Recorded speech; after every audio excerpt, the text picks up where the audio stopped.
Hello, we're the Sidler family, and we've served the Lord in the Dominican Republic since August of 1996.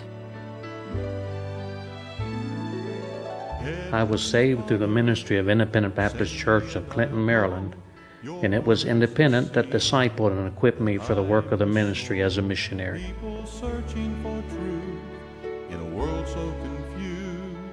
I started a Spanish ministry there at Independent, and I met my wife Noemi there.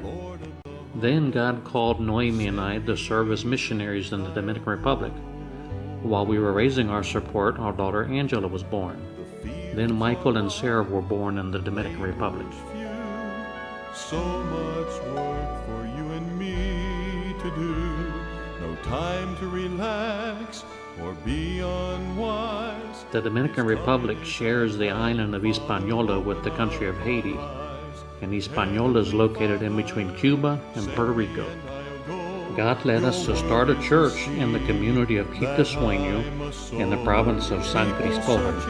Quito Sueño in Spanish means losing your sleep or dreams, and as you can see in the pictures, it is in a very poor area. In the Dominican Republic, you might see your lunch walking down the street in the middle of the afternoon, or you may have to pile on to a taxi to be able to get to your lunch, or you may just want to let my son Michael give you a ride to where you want to go. We started the Mount Calvary Baptist Church in Quito Sueño in a small house. Within 2.5 years, we were able to tear down the house and build a church building. Over the next 5 years, we were able to build a 3-story building a little at a time. It is better to build with cement and block here because of the many tropical storms. Also, the earthquakes, which we average around 250 tremors a year, and we also have a bad termite problem. A couple of weeks ago, God allowed us to purchase the land next door. We praise the Lord for giving us a beautiful building and land, but we want to fill it up with souls saved. Today I had the privilege of talking to 13 basketball players who got saved, and then the trainer of a group of baseball players allowed me to witness to them, and there were 52 of them that got saved.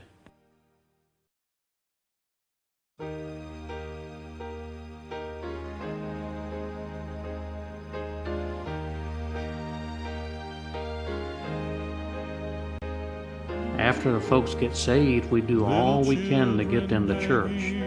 We have one bus, but most of the people who come to our church come through the efforts of our walk-in route captains.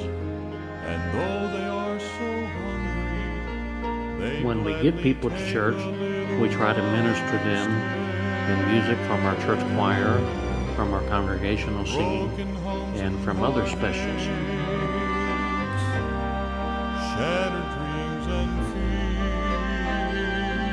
We also teach them God's Word and Bible doctrines. We are definitely very excited about our new land, to have room now to build sufficient Sunday school space to help teach all of these precious souls. Tell them Jesus loves them so much, that to Calvary He did go.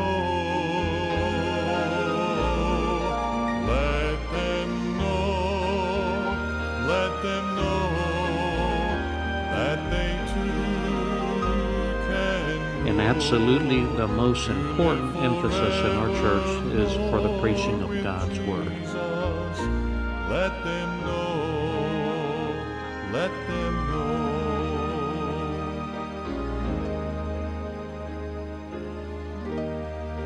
Many lonely people. It's always exciting for us to see people respond during our invitation time. We encourage people to get saved, to follow the Lord in believers' baptism as soon as possible. That will change their life of fear and despair. It is also great to have people dedicate their babies to the Lord. Those who are saved and believe God wants them to serve the Lord full time can enroll in our Bible college, which we founded in September of 2000. 2 years ago, we also started a junior Bible institute for our teenagers. Our goal is to start churches with the guys who graduate from our college and have proved their call through their faithful service in our church. Loves him so much that to Calvary he did go. Let them know that they too. Pastor Jose Manuel grew up in our church, graduated from our Bible college, and we started the Mount Calvary Baptist Church of Los Frailes with him 7 years ago. Let them know, let them know.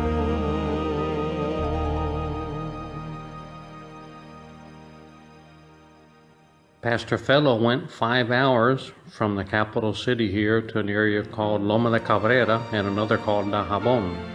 He started 2 churches there. Pastor Fernando was going to be signed up with the Atlanta Braves, but at summer camp he surrendered to preach.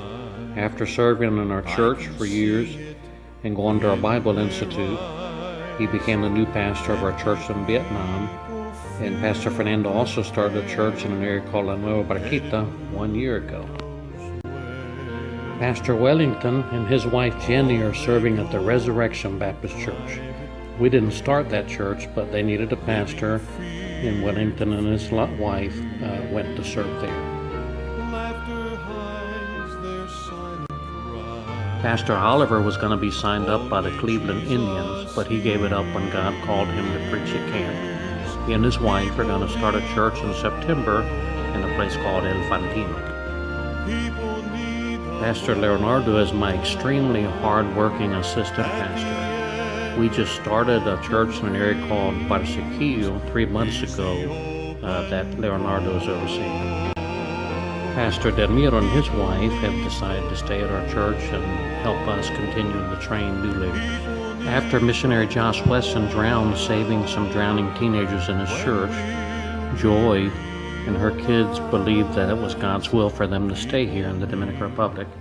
Their pastor, Pastor Tom Vineyard, recommended that they come and work under our ministry. Joy has started a deaf ministry, and they're helping us very much with our music.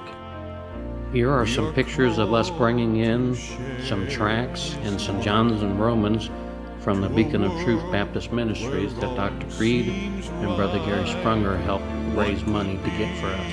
Too great the cost for sharing Christ with one. We are so very thankful for you being our friends and for allowing us to represent you to help reach the souls of the precious people here in the Dominican Republic. As of right now, we have started 7 churches and placed a pastor in the church that was in need of a pastor, and we hope to start 2 new churches within the next 12 months. God bless you, my fellow co-laborers.